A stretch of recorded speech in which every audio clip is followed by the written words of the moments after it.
Quando nós nos voltamos para a palavra do Senhor, é algo maravilhoso. Quando nós vemos toda a riqueza dos ensinamentos do Senhor Jesus, nos dando caminho, nos dando a verdade e nos dando vida. O homem sem Deus, ele é perdido. A sociedade sem Deus não sabe para onde vai, como que vai. E o homem, queridos, eu já falei várias vezes, muitos de vocês já sabem, mas talvez outros não. O homem é um ser tridimensional. Ele é espírito, ele é um espírito, ele possui uma alma e habita temporariamente num corpo. Quando nós fomos criados, lá no início de tudo, imagem e semelhança de Deus, nós fomos criados um ser espiritual. Um espírito que nunca acaba, viverá eternamente, com Deus ou sem Deus. Então nossa essência primeira é espiritual. E possuímos uma alma. O que é alma? É a nossa personalidade, mente, vontade e emoções. E habitamos por um pouco de tempo nesse corpo. Porque quando chegar a nossa hora, morreremos e esse corpo voltará para o pó. Mas o nosso espírito continua vivo, então ele viverá eternamente. Bom, quando nós passamos a entender que a nossa vida não se limita aqui e agora, quando a nossa essência é muito maior, muito mais abrangente. Diz a palavra que Deus colocou a eternidade dentro de nós. A eternidade, ela está dentro de nós. Algo que nos fará viver para todo sempre. Os animais não vivem. Um cavalo, gato, cachorro, morreu, morreu. Mas o ser humano, creia você ou não, viverá eternamente. Então, amados, como é importante nós vivermos esta vida aqui na terra da maneira correta. Deus nos criou seres inteligentes. Deus é inteligente. E quando nos criou a sua imagem, a sua semelhança, nos criou também inteligente, com uma mente, uma faculdade intelectual que nos capacita a pensar, analisar, raciocinar e fazer escolhas. Deus não nos criou como robô. Deus nos criou seres livres. E dentro desse contexto, que eu não vou me demorar, quando Deus colocou o homem sobre a terra, Ele deu ao homem opção de escolha, vida e morte. E o homem, na sua desobediência, na sua ambição, no seu achismo, na sua independência, na sua autossuficiência, optou comer de um fruto que Deus havia falado que não comesse, porque se dele comesse, morreria eternamente. Uma morte espiritual, que significava separação de Deus. E o homem separado de Deus, ele foi se corrompendo, ele foi se deteriorando, ele foi se aprofundando, atolando na lama, no pecado, no mal, na violência, na corrupção, na perversão e tudo quanto é coisa má. Diz a Bíblia em Gênesis 6, era os pensamentos do homem sem Deus continuamente. Falamos que ninguém precisa fazer esforço para ficar com raiva, para ficar magoado, para ficar chateado. É papum, na verdade, é algo instintivo, porque a nossa carne é caída. Mas precisamos trabalhar dentro de nós para amar, para perdoar, para ficar de bem, não é, com as pessoas. Mas nesse processo, em Cristo Jesus, todos nós que já recebemos a Cristo Jesus, recebemos de novo esta filiação. Em Cristo Jesus nós nos tornamos filho de Deus. Onde havia morte, passou a haver vida. Onde havia trevas, passou a haver luz. Então nós recebemos uma semente incorruptível da parte de Deus, na pessoa do Espírito Santo, que vivificou o nosso espírito que estava morto. Então em Cristo Jesus nós recebemos o poder de nos tornarmos filhos de Deus. Amém, queridos? E nessa qualidade e nessa condição de filhos de Deus, não apenas recebemos o Espírito, mas nós temos a Bíblia, a palavra, como lâmpada para os nossos pés e luz para os nossos caminhos. A palavra de Deus, ela é bússola para nós. Porque se nós formos buscar no nosso intelecto, na nossa mente humana natural, a Bíblia diz que o homem natural não entende as coisas do Espírito. Então as coisas do Espírito são loucuras para o homem natural. Mas, com a ajuda do Espírito Santo, em Deus, a nossa mente, ela começa a ser iluminada. O Senhor vem se revelando a nós e manifestando a sua glória, a sua vontade, o seu querer, o seu propósito e a sua direção para todos nós que somos dele, que o amamos e queremos andar na sua presença para ser perfeito. Então todos nós, individualmente, estamos equipados com o Espírito Santo e a espada, que é a palavra de Deus. Então, amados, mas uma coisa é muito necessário nós entendermos. E hoje o nosso tema é fé e perseverança andam juntos. Diga, fé e perseverança andam juntos. Queridos, a nossa vontade, ela faz parte da nossa personalidade. A nossa personalidade, a nossa alma, ela é mente, vontade e emoções. Então, quando a Bíblia nos fala em Romanos que nós não devemos mais ter a forma do mundo, os valores do mundo, os padrões do mundo, mas que nós devemos ter a nossa mente, a nossa forma de pensar renovada pela palavra de Deus. E quando assim nós temos a nossa mente renovada, tendo os padrões do mundo, os conceitos do mundo substituídos pelo padrão, pela palavra de Deus, pela mente de Cristo em nós, nós começaremos a experimentar a boa, perfeita e agradável vontade de Deus para as nossas vidas. Então tudo começa depois que entregamos nossas vidas para Jesus, pela renovação da nossa mente. Porque se nós não renovarmos a nossa mente pelo padrão do reino de Deus, nós iremos boicotar a obra do Espírito Santo em nossas vidas. Porque Deus é aquele que gera em nós o querer e o efetuar segundo a sua boa vontade. Mas se eu não conheço a boa vontade de Deus e eu não tenho uma mente renovada pelo padrão da boa vontade de Deus, quando Ele gerar em mim o seu querer, Ele vai bater com o meu querer da Marina. E aí vira uma guerra dentro de mim, a minha carne lutando contra o Espírito. E de repente, mesmo tendo o Espírito, eu continuo andando na carne segundo o meu querer.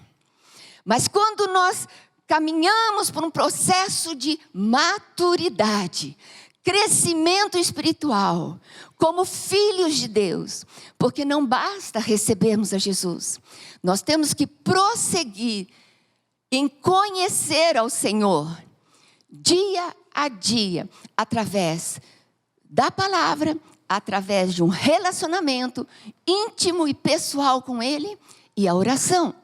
Então, quando assim nós começamos a cultivar, eu quero que você abra comigo em 1 Tessalonicenses 5:23.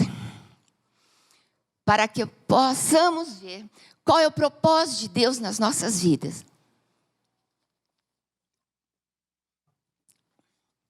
1 Tessalonicenses 5:23 diz assim: o mesmo Deus de paz vos santifique em tudo, e o vosso espírito, alma e corpo sejam conservados íntegros e irrepreensíveis na vinda do nosso Senhor Jesus Cristo.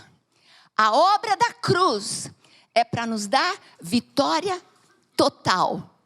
Espírito, alma e corpo. Espírito vivificado, alma restaurada e corpo disciplinado. É a vitória da cruz, a obra da cruz, da redenção. Não é apenas garantir um lugar no céu para nós. Não, é para que nessa terra nós sejamos expressão de Cristo, no espírito, na alma e no corpo. Tenhamos uma harmonia, uma saúde globalizada.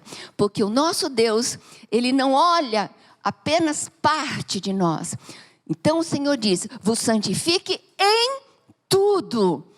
Espírito, alma e corpo, para que nós nos apresentemos íntegros e irrepreensíveis na vinda do Senhor Jesus. Amém?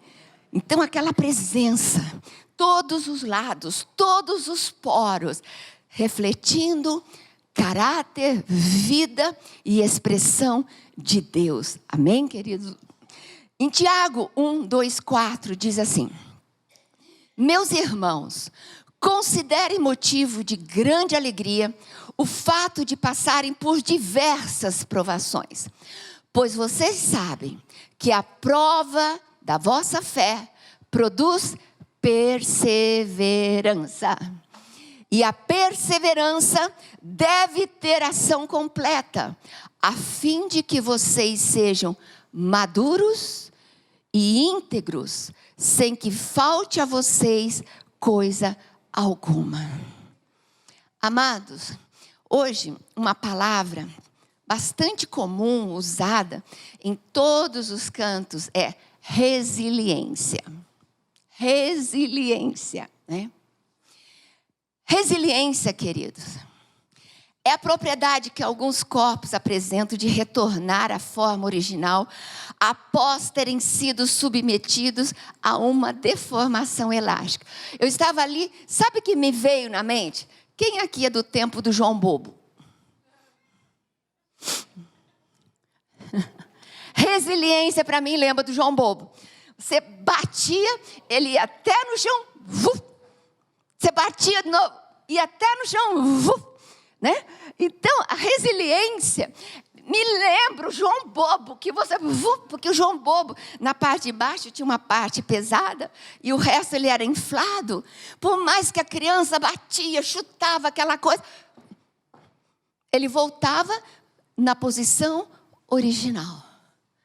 Então, para mim, resiliência, nossa, foi essa imagem que veio em mim.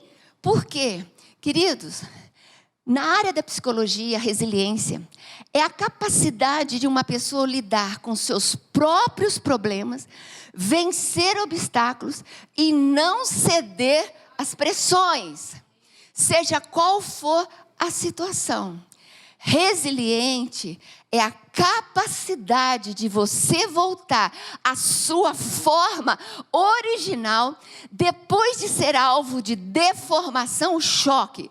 É ser flexível, qualidade de quem tem capacidade de se adaptar às intempéries, às alterações ou aos infortúnios.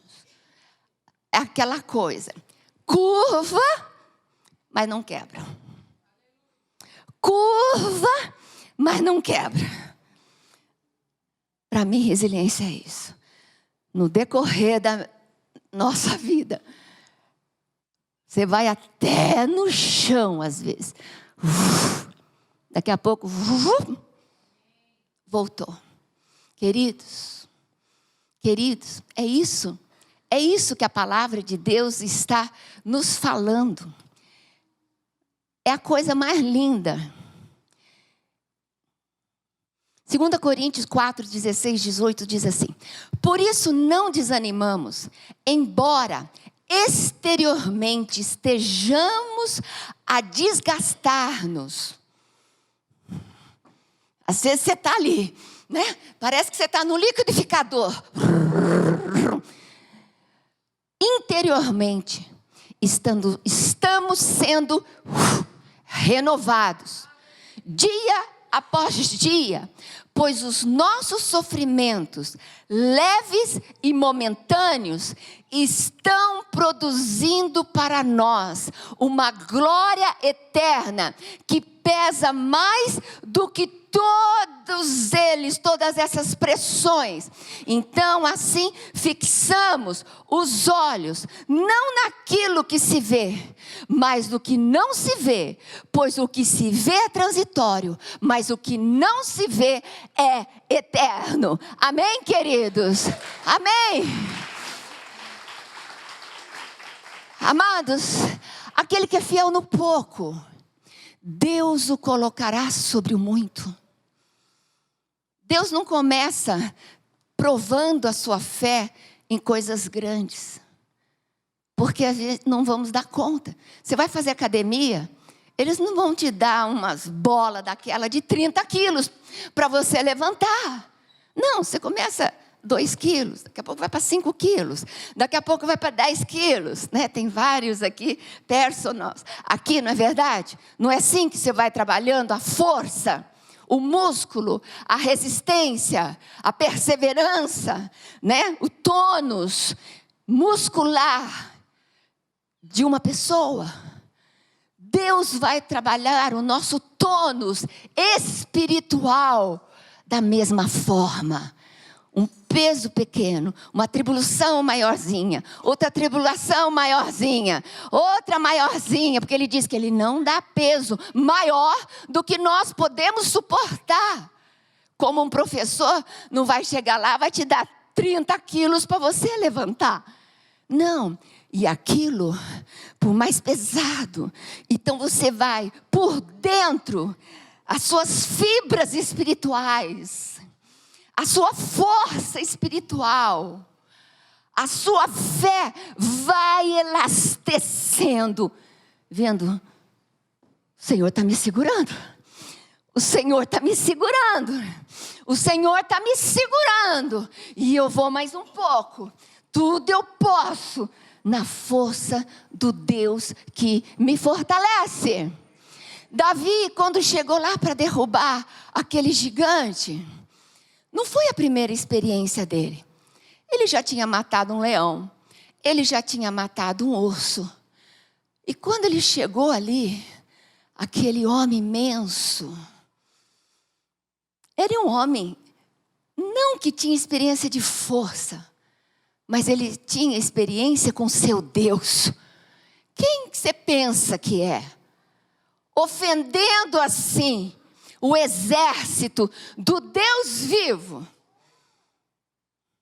Você pode vir contra mim do jeito que você quiser, mas eu vou contra ti no nome do Senhor dos exércitos, o meu Deus, o meu Senhor, o Todo-Poderoso, que sustenta a minha vida.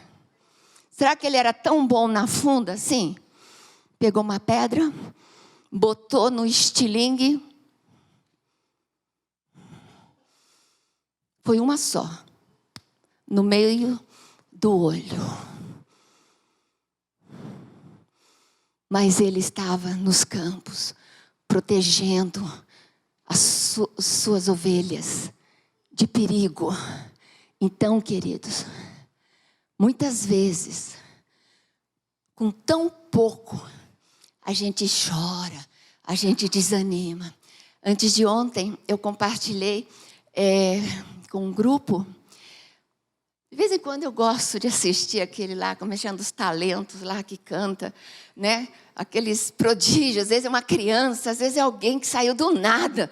Daqui a pouco começa a cantar.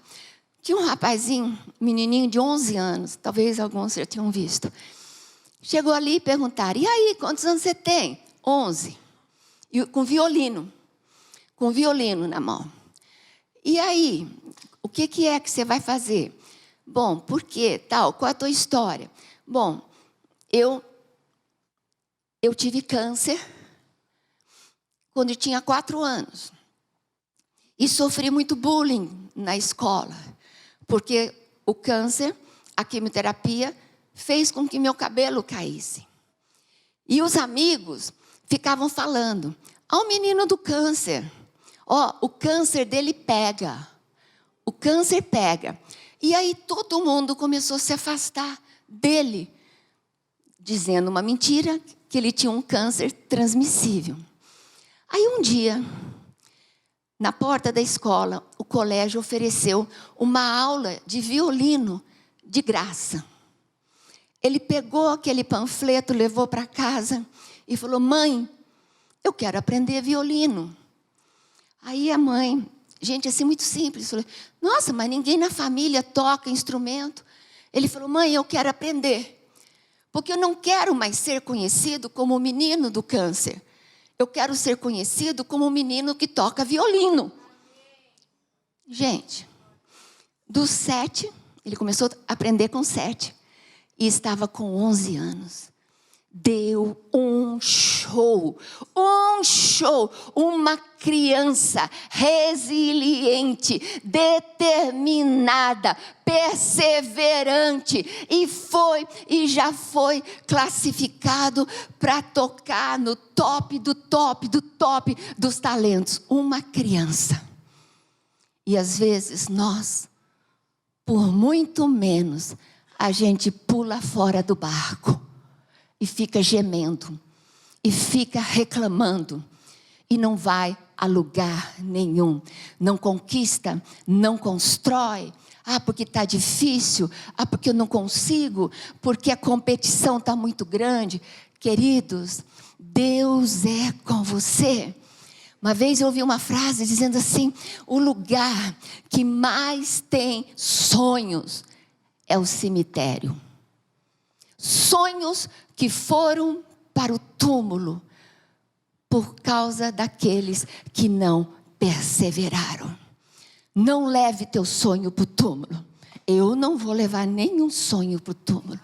Lá não vai ter proveito algum. Eu vou realizar, sonhar e correr atrás dos meus sonhos enquanto eu estou viva. Porque depois que morrer, eles não valem para nada. Nem para mim, e nem para abençoar os outros. Então, queridos, nesse processo, gosto sim de dizer que cristianismo não é para os fracos emocionalmente, nem covarde. É para os corajosos. Porque você dá um passo de fé, crê contra a esperança, como Abraão, ele creu contra a esperança, a hora que o seu corpo estava velho, a hora que o corpo da sua esposa estava velho, e naturalmente não havia perspectiva de fecundação, e através deles nascer ali uma grande nação. Vamos dar um glória a Deus? E vamos aplaudir a esse Deus.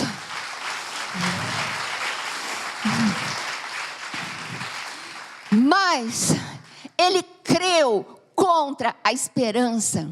Você crê quando você está fértil, você está sarado, você tem a idade, tudo favorável. Isso não é crer, isso é o óbvio. Não precisa de fé para acreditar no óbvio. Mas ele creu contra a esperança. Sara até deu uma risadinha, ali no escondidinho. Imagine. E ela engravidou. E daquele ventre adormecido, nasceu alguém que foi levantado para fazer diferença e iniciar uma nova geração. Queridos, o que você hoje precisa de fé para continuar avançando? Sabe, vou te dizer uma coisa. Talvez, você pode até não concordar comigo, mas eu vou dizer algo. Tem tanta gente que fica, eu vou orar para ver se Deus quer que eu faça isso, Deus quer que eu faça aquilo. Queridos, se for lícito, Deus não está interessado no teu ramo de negócio. Qualquer ramo lícito, Deus está com você. Deus quer ver como que você vai trabalhar. Deus quer ver o teu coração. Deus quer ver se você vai andar no caminho certo. Seja dentista, seja executivo, seja o que for, seja dona de casa, seja o que for. Se o teu coração for reto e íntegro, e você andar na presença de Deus, se você for um praticante da palavra de Deus, as bênçãos correrão atrás de você. Amém, queridos? Amém. Amém.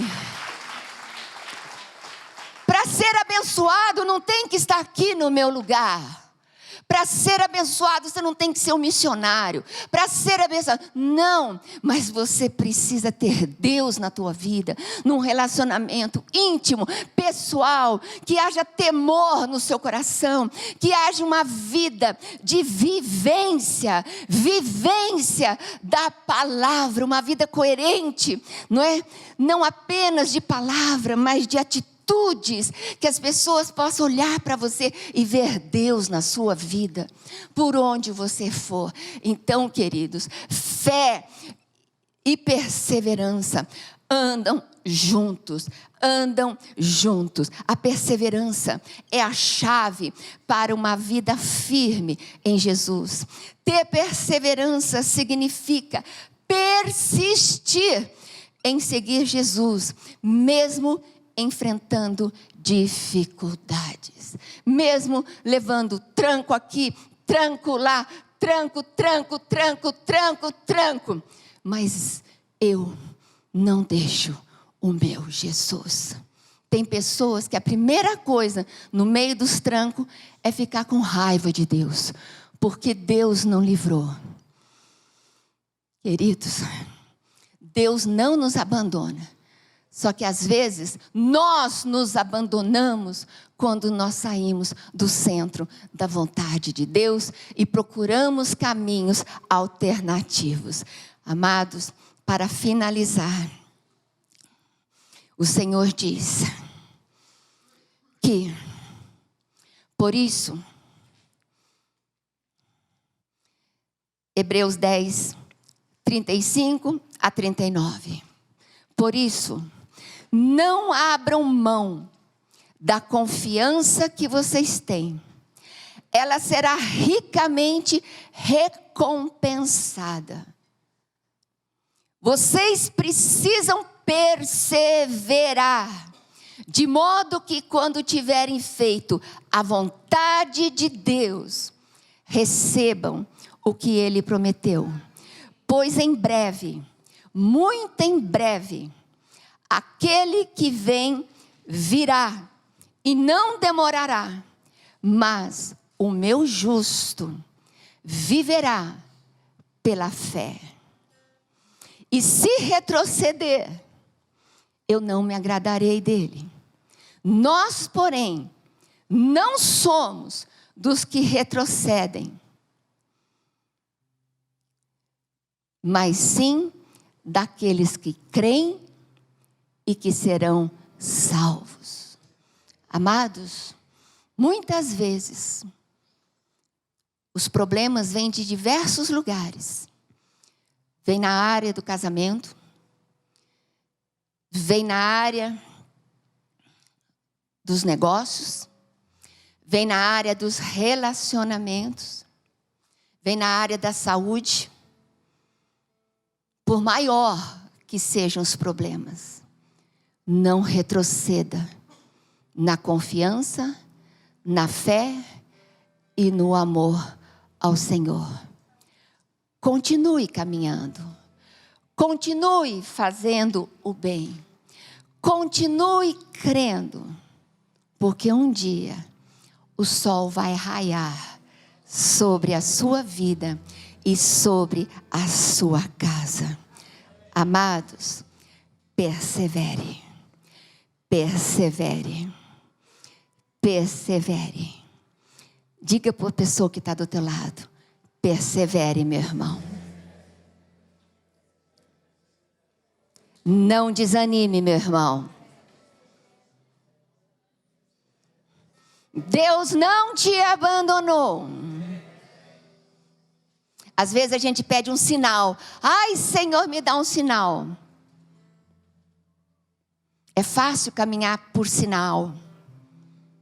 Eu quero ver você caminhar por fé, sem nada a ver, apenas crendo que aquele que te chamou é fiel para ser com você até o final. Bem-aventurados são aqueles que não viram, mas creram. Amém? Amém, queridos? Vamos ficar de pé. Oh, aleluia!